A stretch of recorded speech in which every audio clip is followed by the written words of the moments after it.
Deputy Chairman, sir, as rightly said by Prem Chandran, this is to fill up the legislative vacuum. The Collection of Statistics Act 2008 as of now extends to the whole India except the state of Jammu and Kashmir.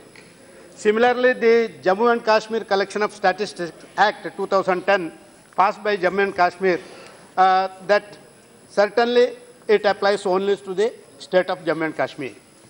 So there is certain areas where neither the list 3, that the concurrent list, nor the list 1 has been covered.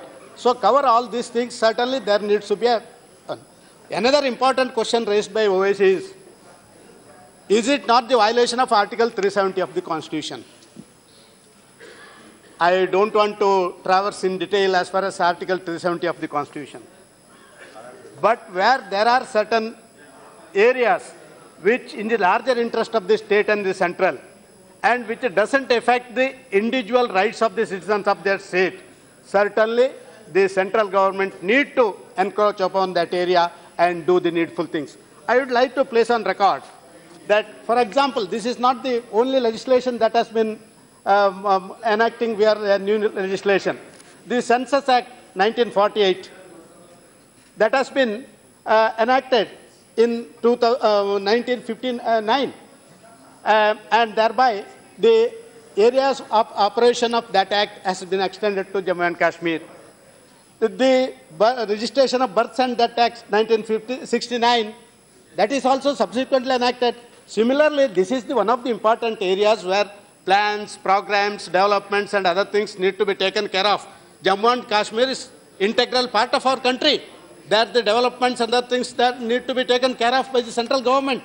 Under such circumstances, in the larger interest of Jammu and Kashmir and getting a real-time data, this has been extended to the state of Jammu and Kashmir. So certainly it will not violate Article 370 as said by my learned friends. Sir, I will not take much of your time. 2 or 3 important issues that has been raised by the honorable members. I thank all the members who have participated in this bill, who spoke on the bill, who gave valuable suggestions, observations and concerns. 2 important issues that has been raised is one, whether all the stakeholders have been taken on board. That is, whether the consultation process was done in a proper manner. Sir, the bill at the initial stage was put on the public domain. For 3 months, we received suggestions. Subsequently, it was circulated among the ministries and other departments. Subsequently, after getting suggestions, we have once again circulated it to various ministries and all that. Before we decided to introduce the bill in the House, a cabinet note containing the amendment proposal was sent to the government of Jammu and Kashmir.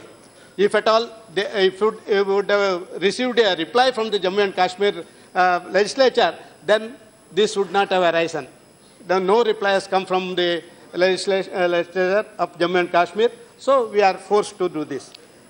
One of the important issues that has been raised is with regard to the amendment to Section 9(1), whether right to privacy is protected in respect of data collection. Almost all the persons who spoke on that issue, they referred to Aadhaar and they said all these things. Sir, I would like to place on record that the guidelines, that is the fundamental principles of official statistics of United Nations need to be followed as far as collection of data and other things are concerned. That it is recognized that the official statistics are public goods and they must comply with certain basic principles such as professional independence, impartiality, accountability and transparent about methods of collection, compilation and dissemination of statistics.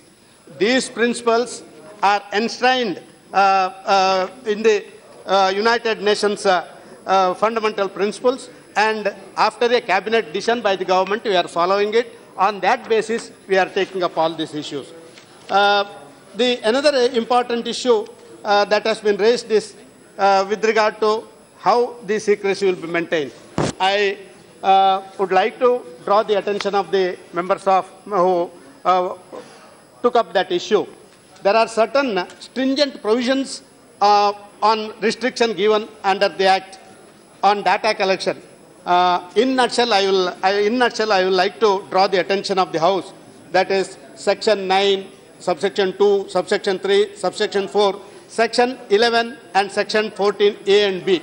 There are some stringent, no person other than a person engaged in the work of data collection shall be permitted to see any information collected. That is under Section 9, Subsection 2.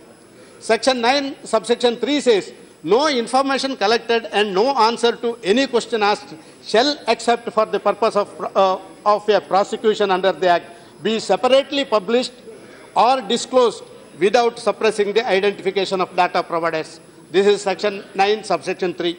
The Section 9, Subsection 4 says, all statistical data published shall be arranged in such a manner so as to prevent any particulars becoming identifiable as the particulars relating to a data provider who supplied it, even though the process of elimination, unless that data provider has consented to the publication in that manner. This is Section 9, Subsection 4.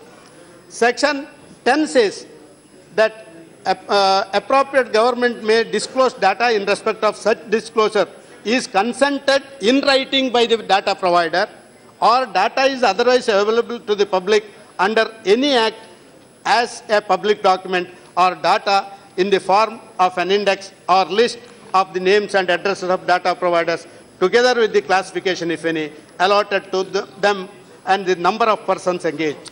Sir, one more important section, that is Section 11, sir. The appropriate government may disclose individual data for bona fide research or statistical purposes. Section 14A says, no data obtained pursuant to the Act and no copy of the data in the possession of any data provider shall be disclosed or used as an evidence in any procedure. So many procedures are given, sir. Sir, the rules made under the Act also provides an adequate safeguards. For example, Rule 13 provides for restriction of personal information. All this will stand. No amendment is proposed for all these sections, sir. From 9, 2, 3, 4, and other areas also. So, nobody should have any apprehension about protecting the confidentiality, whether it is Aadhaar card data or any other data which identifies a person cannot be disclosed under this Act along with other data collections from the person. So, these are the provisions, stringent provisions are there in the Act. For that sections, we have not brought any amendment, so that still stands. So there will be confidentiality and just a minute, Minister. Now 6 o'clock. If the House agrees, we will extend till the Minister's reply and passing the bill, I think. And 1, 2, 3 minutes. 1, 2, 3 minutes. Only till it's over. I will take under 5 or 6 minutes. That's all. 5 minutes. Yes, he's telling you 5. Coming back to Prime Minister's statement, that is amendment to Section 9(1), use of data for statistical purpose remains intact. The only change is to make an enabling provision to lay down the manner in which it has to be exercised through rules. Only through rules that has to be done. This matter of a technical in detail, so it cannot be explained in the Act. As it is a matter in technical in detail, it cannot be specified in the Act. Hence this amendment has been brought, and it does not give any arbitrary power to the government. A fundamental question that was raised as to how the public would come to know about the decision of the government to collect any statistics. Section 3 makes it clear. Section 3 says that Act provides for notifying the decision of the government to collect any statistical in the official gazette. There are several suggestions given by my honorable friends. Certainly our suggestions are well taken. A suggestion was made to incorporate the provision that there should be a time frame for furnishing the data or statistics, and it has to be made binding on all. Fixing time frame is a survey specific, sir. It's a survey specific. It cannot be fixed. This survey should be completed within such a period. It may not be possible, as data may be collected from individuals or business on different subjects and situations. Section 5 of the Act provides for specifying such details by statistical officer. Section 4 of the Act lays down that the time frame for data collection may be specified by appropriate government or statistical officer. There were suggestions about NSSO surveys also, particularly periodicity. In particular, it was suggested that the survey on employment and unemployment may be more frequent. I would like to inform the August House that the NSSO has been conducted surveys on many subjects from time to time. Service sector is presently being surveyed by NSSO on its 74th round, that is 2016 and 17. Household consumer expenditure will be surveyed by NSSO on its 75th round, that is 2017-18. NSSO conducts surveys on agriculture acreage and yield in every agriculture season and provides data to Ministry of Agriculture. Besides, it also conducts survey on situation assessment of farmers periodically. The suggestion to have more frequent data on employment and unemployment characteristics is a welcoming suggestion.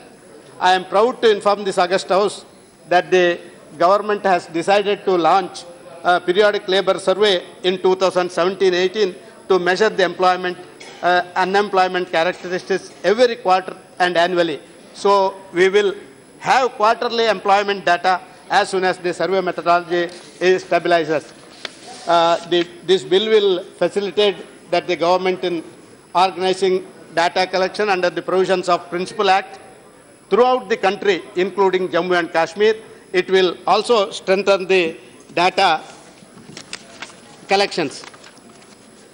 Deputy Speaker, sir, I don't want to take much of the time of the House. Today, we all know that the statistical thinking has become indispensable for all efficient planning and administration. At the national level, the NSSO of my ministry is responsible for the conduct of large-scale sample survey in diverse fields. In states, at the apex level, the Director of Economics and Statistics is responsible for coordination of statistical activities in the state as well as for liaising with the center. Sir, there should be a close coordination between the state and center is necessary to get the real-time data. At present, except the state of Jammu and Kashmir, the Principal Act is applicable to all other states in the country in collection of statistical data. Hence, the jurisdiction of the Principal Act need to be extended to the state of Jammu and Kashmir also. The bill will facilitate to the government in organizing statutory data collection under the provisions of the Principal Act throughout the country, including the state of the Jammu and Kashmir. Certainly, it will strengthen the data collection mechanism. So, I appeal to the honourable members through you, sir, that the bill may be considered and passed by this August House. The question.